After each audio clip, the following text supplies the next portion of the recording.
happy to see you today.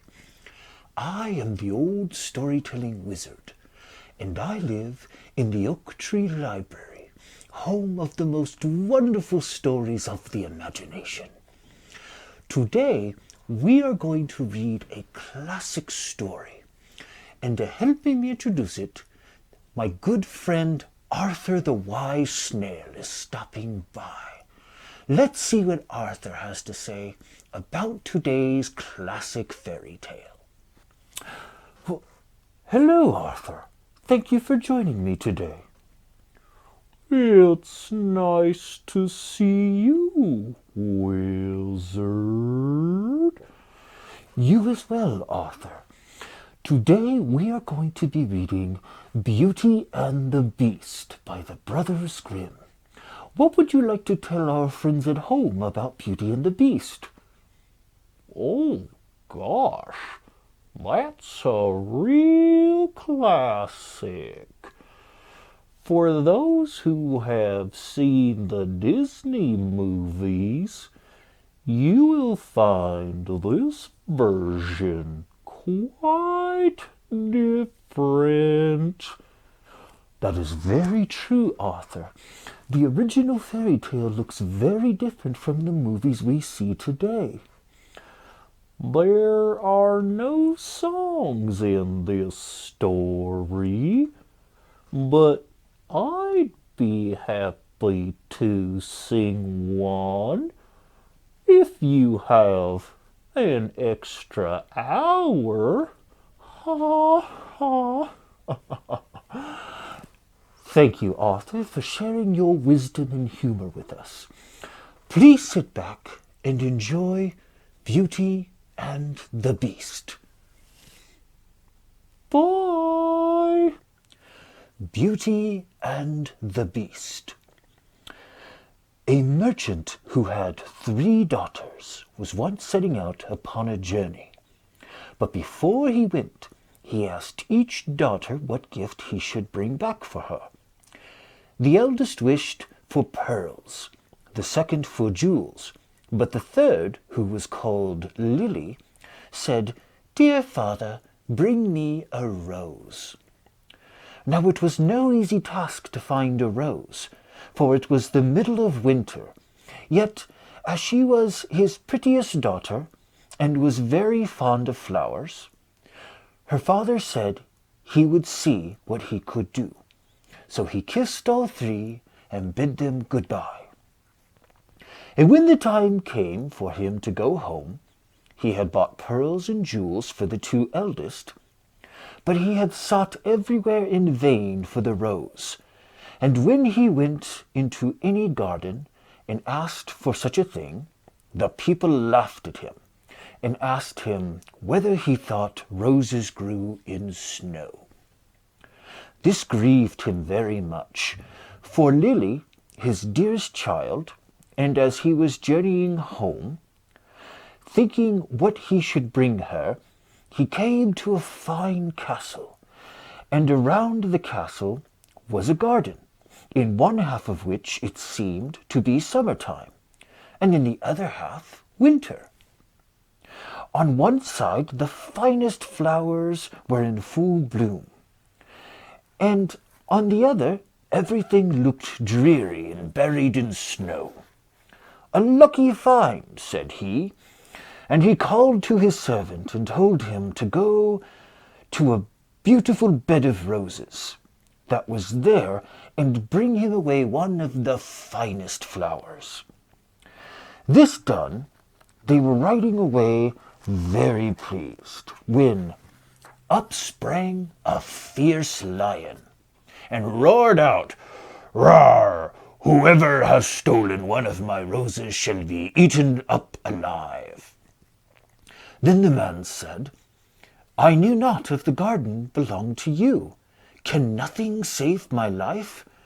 "No," said the lion, "nothing, unless you undertake to give me whatever meets you. On your return home, if you agree to this, I will give you your life, and the rose too for your daughter." But the man was unwilling to do so, and said, It may be my youngest daughter, who loves me most and always runs to meet me when I go home." The servant was greatly frightened and said, "It may perhaps be only a cat or a dog." And at last the man yielded with a heavy heart and took the rose and said he would give the lion whatever should meet him first on his return. And as he came near home, it was Lily, his youngest and dearest daughter, that met him. She came a-running and kissed him, and welcomed him home. And when she saw that he had brought her the rose, she was still more glad. But her father began to be very sorrowful, and to weep, saying, "Alas, my dear child, I have bought this flower at a high price, for I have said I would give you to a wild lion, and when he has you, he will tear you in pieces and eat you." Then he told her all that had happened, and said she should not go, come what may. But she comforted him and said, "Dear father, the word you have given me must be kept. I will go to the lion and soothe him. Perhaps he will let me come home safe again." The next morning, she asked the way she was to go, and took leave of her father, and went forth with a bold heart into the wood. But the lion was an enchanted prince. By day he and all his court were lions, but in the evening they took their right forms again. And when Lily came to the castle, he welcomed her so courteously that she agreed to marry him. The wedding feast was held, and they lived happily together a long time.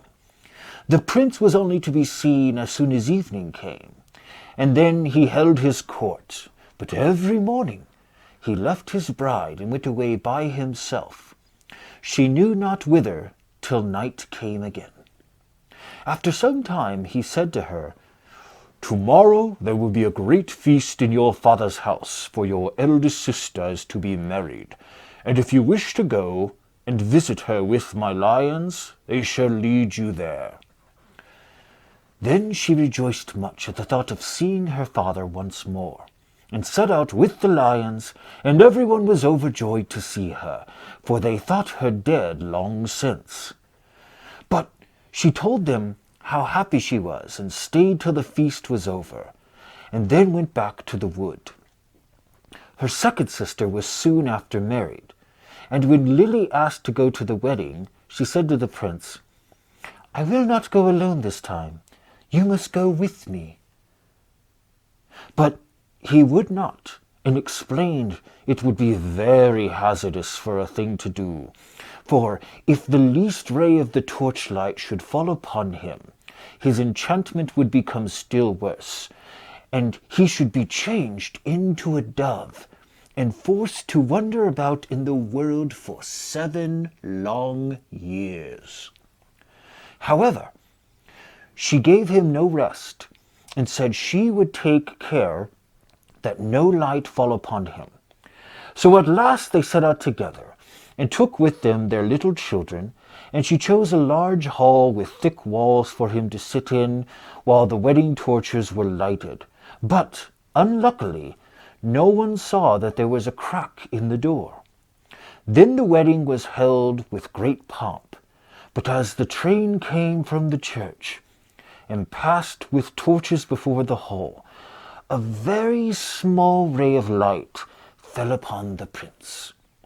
In a moment he disappeared, and when his wife came in and looked for him, she found only a white dove, and it said to her, "7 years I must fly up and down over the face of the earth, but every now and then I will let a white feather fall that will show you the way I am going.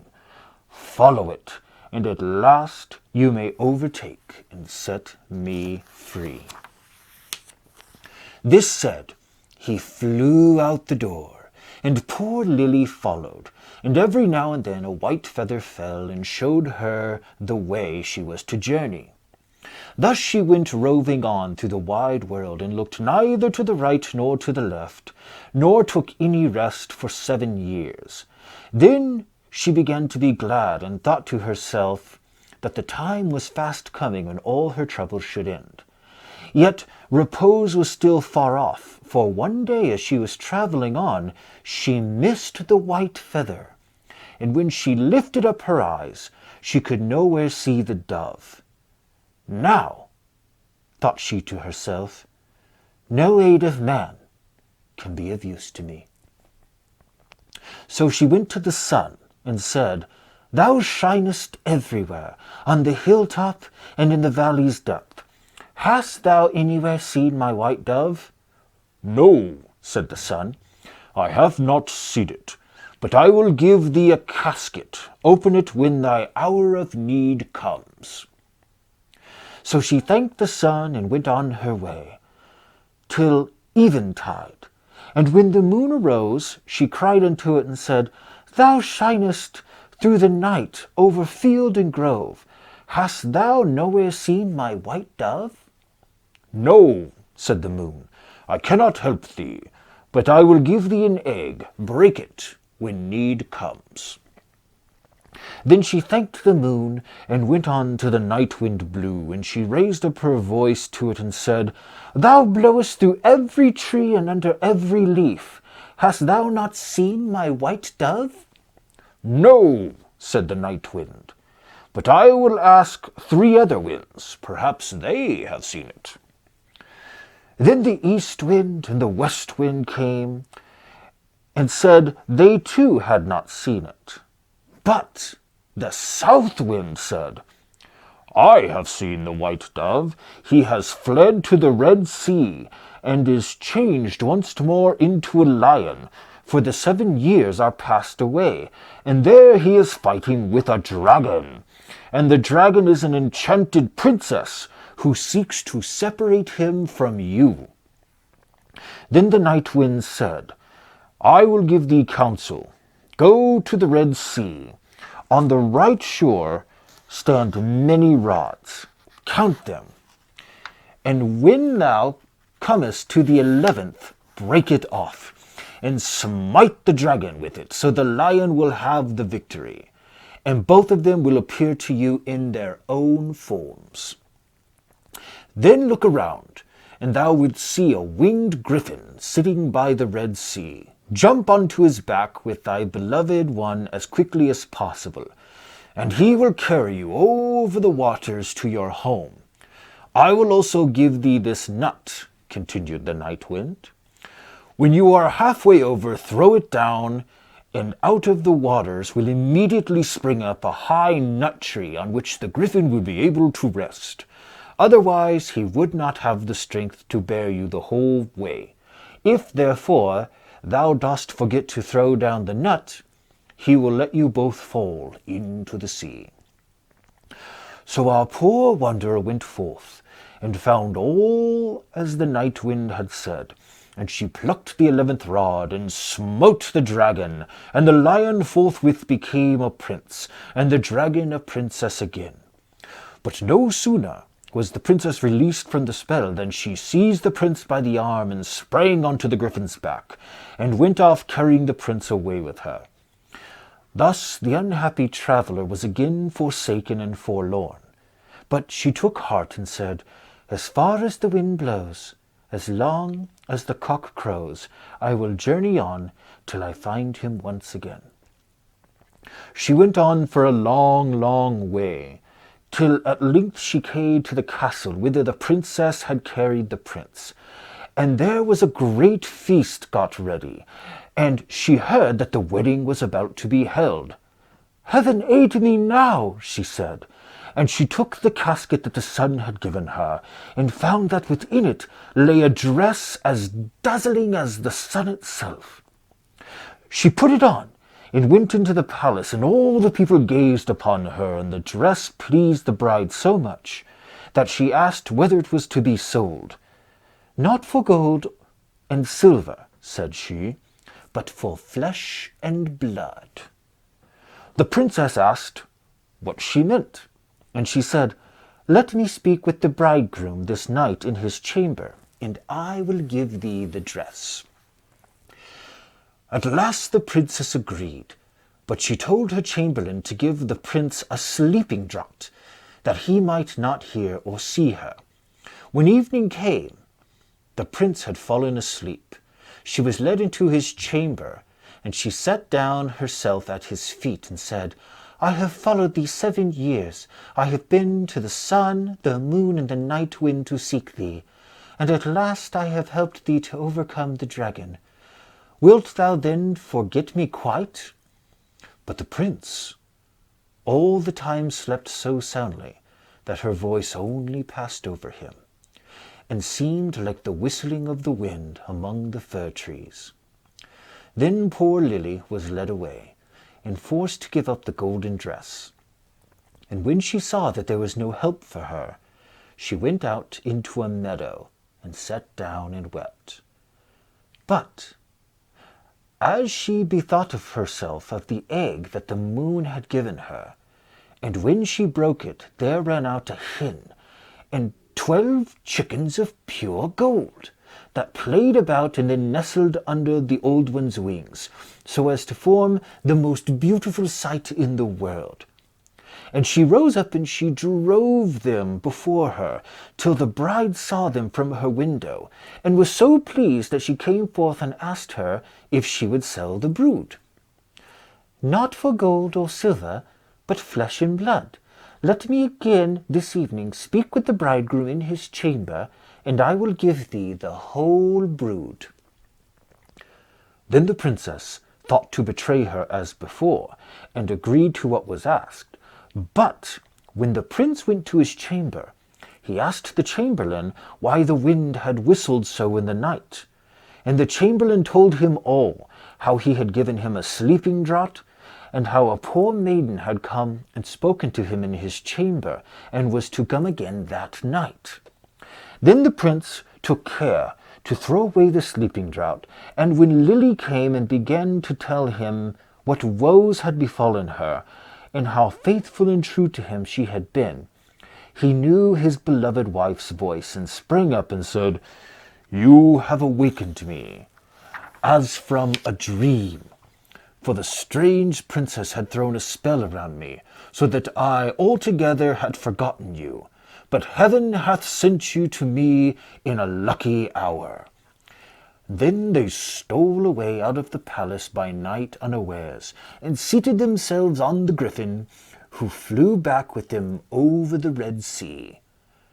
When they were halfway across, Lily let the nut fall into the water, and immediately a large nut tree arose from the sea, whereon the griffin rested for a while, and then carried them safely home.